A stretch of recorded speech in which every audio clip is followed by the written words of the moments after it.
पुष्पा नाम सुन के फ्लावर समझे क्या? फ्लावर नहीं, फायर है। दोस्तों, जिन लोगों ने पुष्पा मूवी देख ली उन्हें ये तो पता होगा कि लाल चंदन काफी कीमती लकड़ी होती है और पुष्पा मूवी की कहानी बहुत कम लोगों को पता है कि ये एक रियल लाइफ स्टोरी है, लेकिन अल्लू अर्जुन की नहीं बल्कि लाल चंदन की। इस लकड़ी को लाल सोना भी कहा जाता है और इस लाल चंदन को रक्त चंदन भी कहा जाता है, जिसमें काफी समय से रक्त बहता हुआ आ रहा है।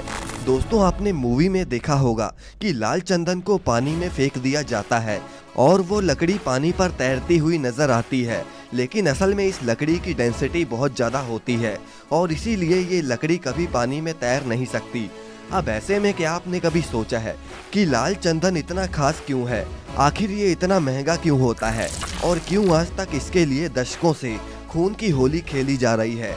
लेकिन दोस्तों, वीडियो शुरू करने से पहले इस चैनल को सब्सक्राइब जरूर कर दें। तो चलिए वीडियो को शुरू करते हैं।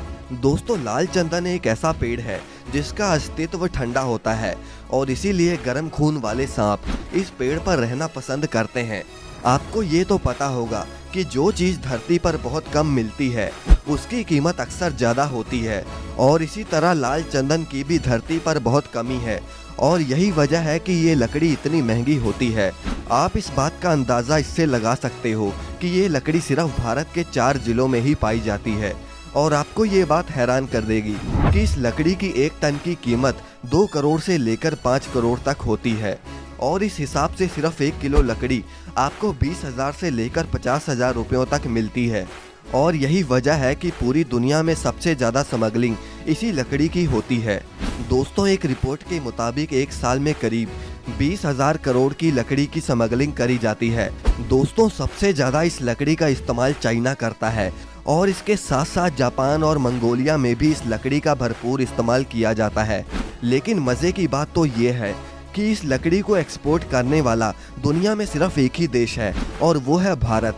इस लकड़ी को स्मगल होने से रोकने का काम स्पेशल टास्क फोर्स का होता है और यही वजह है कि इस लकड़ी को स्मगल करना इतना आसान काम नहीं है।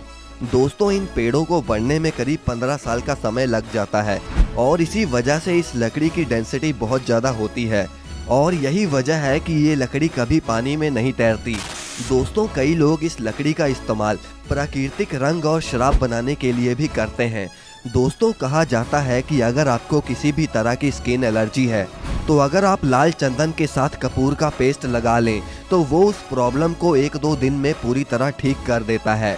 सिर्फ भारत ही एक ऐसा देश नहीं है जो कि आयुर्वेदिक दवाइयों में यकीन रखता है, क्योंकि चाइना भी लाल चंदन की लकड़ी से काफ़ी सारी दवाइयाँ बनाता है। चाइना केमिकल दवाइयों से ज़्यादा आयुर्वेदिक दवाइयों में यकीन रखता है और वो सब दवाइयाँ लाल चंदन से ही बनाई जाती हैं।